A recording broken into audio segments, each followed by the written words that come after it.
State of New California, notice to all Californians, Chapter 2, Grievance number 39, originally read January 19, 2021.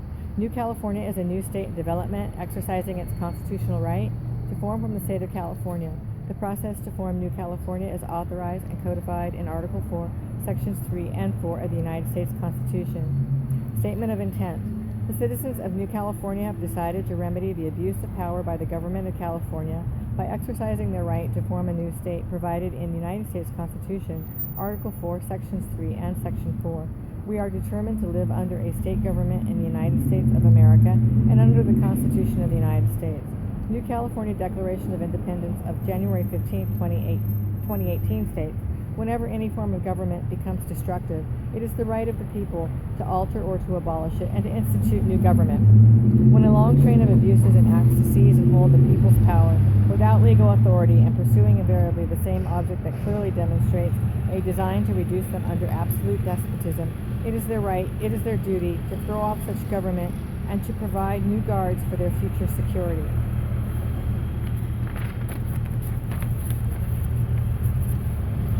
Preamble of the New California State Constitution states, we, the representatives of the undersigned counties within the state of California, do acknowledge and humbly invoke the favor of Almighty God for continued civil and religious liberty to ourselves and our posterity.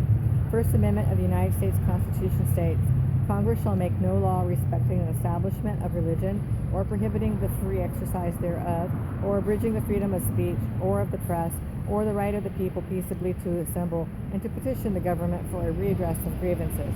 Fourth Amendment of the United States Constitution states, the right of the people to be secure in their persons, houses, papers, and effects against unreasonable searches and seizures shall not be violated, and no warrant shall issue but upon probable cause, supported by oath or affirmation, and particularly describing the place to be searched and the persons or things to be seized.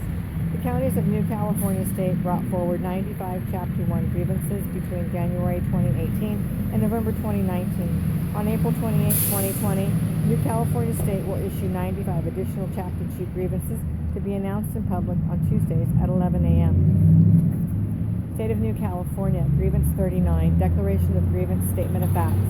The people of California are suffering from a tyrannical state government which fails to provide a Republican form of governance, enables and supports across its southern border the invasion of the United States of America by illegal foreign nationals, and protects vicious criminals who commit outrageous acts of violence upon the citizens of America, all caused by a government of and for a monoparty system led by a tyrannical dictator who openly defies federal law. California state government violates the following. United States Constitution, Article 4, Section 4. The United States shall guarantee to every state in this union a Republican form of government, and shall protect each of them against invasion, and on application of the legislature or of the executive when the legislature cannot be convened, against domestic violence. United States Constitution, Article 6. This Constitution and the laws of the United States, which shall be made in pursuance thereof, all treaties made or which shall be made under the authority of the United States, shall be the supreme law of the land, and the judges in every state shall be bound thereby, anything in the Constitution or laws of any state to the contrary notwithstanding. First Amendment, United States Constitution. Congress shall make no law respecting the establishment of religion, or prohibiting the free exercise thereof, or abridging the freedom of speech, or of the press, or the right of the people peaceably to assemble, and to protect the government and petition the government for a redress of grievances. 14th Amendment, United States Constitution, Section 3. No person shall be a senator or representative in Congress, or elector of president and vice president, or hold any office, civil or military, under the United States or under any state, who, having previously taken an oath as a member of Congress, or as an officer of the United States, or as a member of the state legislature, or as an executive or judicial officer of any state, to support the Constitution of the United States, shall have engaged in insurrection or rebellion against the same, or given aid or comfort to the enemies thereof, the Congress may, by a vote of 2/3 of each house, remove such disability.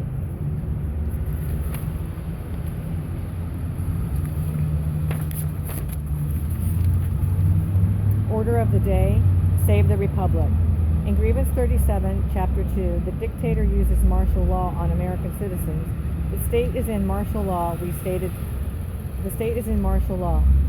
the following. The California governor has obtained power by the force of fear, utilizing a compliant media pseudosciences, corrupt monoparty system, local officials, and statewide government agencies, the governor has become a classic dictator who is destroying the state and its people through martial law. Using incremental stages of implementation of martial law, the governor started with the use of emergency powers as he declared for himself one-man rule. Next came the masking, then the closures of schools, churches, businesses, travel restrictions, curfews, releasing of convicted felons, and lockdowns of entire counties in the largest state in the nation. In Grievance 38, Chapter 2, Investigate Domestic Terrorism, we stated the following. Since March 4, 2020, the California governor has been an official dictator. The definition of a dictator by Oxford Dictionary: a ruler with total power over a country, typically one who has obtained control by force. The legislature in California state is non-existent but cannot resist their totalitarian impulses, as they have eagerly allowed the governor to usurp their power under the guise of the COVID virus. Of course, with a monoparty system that fails to provide a Republican form of government, the unilateral giving up of legislature power to the dictator has been easy totalitarian impulse to follow. As a result, an influx of fear about the possibility of the invocation of martial law or unchecked military intervention is circulating around the internet among scholars and civilians alike. The fear is certainly understandable because martial law isn't described or confined or limited, proscribed in any way by the Constitution or laws.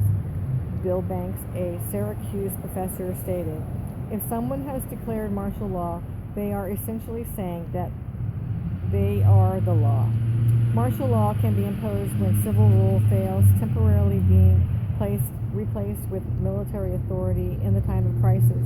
Though rare, there have been a number of notable U.S. cases where martial law came into play, including in times of war, during natural disaster, and civic dispute. While no precise definition of martial law exists, a precedent for it exists wherein, quote, certain civil liberties may be suspended, such as the right to be free from unreasonable searches and seizures, freedom of association, and freedom of movement, and the writ of habeas corpus, the right to a trial before imprisonment, may be suspended, according to documents from JRA&K, an online legal encyclopedia. Martial law may be declared by both the President and by Congress. State officials may also declare martial law according to the however, quote, their actions under the declaration must abide by the U.S. Constitution and are subject to review in federal court, end quote. Notorious examples include Franklin D. Roosevelt, internment of U.S. citizens and residents of Japanese descent during World War II, and George W. Bush's programs of warrantless wiretapping and torture after the 9/11 terrorist attacks, The Atlantic reported. Abraham Lincoln conceded that his unilateral suspension of habeas corpus during the Civil War was constitutionally questionable, but defended it as necessary to preserve the Union. Throughout the course of U.S. history, federal and state officials have declared martial law at least 68 times. The Insurrection Act, which allows the use of active duty or National Guard troops for federal law enforcement in cases when rebellion against the authority of the U.S. makes it impractical to enforce the laws of the U.S. by the ordinary course of judicial proceedings. The text of the act reads, quote, be it enacted by the Senate and House Representatives of the United States of America in Congress assembled, that all cases of insurrection or obstruction to the laws, either of the United States or of any individual state or territory, where it is lawful for the President of the United States to call forth the militia for the purpose of suppressing such insurrection or of causing the laws to be duly executed, it shall be lawful for him to employ for the same purposes such part of the land or naval force of the United States as shall be judged necessary having first observed all the prerequisites of the law in that respect. Governors call the National Guard all the time to respond to storms or power outages, delivering medical supplies, stuff going on even during COVID. Banks said that's not extraordinary, nor would it be if the president federalized the National Guard for similar reasons, responding to a need to disseminate vaccines next winter, for example, would be perfectly appropriate, lawful, not martial law. The way martial law would happen would be through the Insurrection Act. In order to invoke the Insurrection Act, the president must first issue a proclamation ordering the insurgents to disperse within a limited time. That's 10 U.S.C. Code Section 334.4. If the situation does not resolve itself, the president may issue an executive order to send in troops according to a 2006 Congressional Research Service report. One of the important things to remember about the Insurrection Act is that it is not martial law. The purpose of utilizing the mechanisms of the Insurrection Act is to enforce the law, not to replace it. In September 2018, the president issued an executive order to implement the International Emergency Economic Powers Act. The president declared a national emergency. The just-released 45-day study required by the president's executive order by Director of National Intelligence, John Ratcliffe, assessed that China interfered in the 2020 federal elections. Now, with the 45-day study, the true enemies, both foreign and domestic, of the United States are exposed, allowing the military to declare martial law. There's nothing to prevent the president or a military commander from declaring martial law. They can just do it. It is not sanctioned by law. Save the Republic.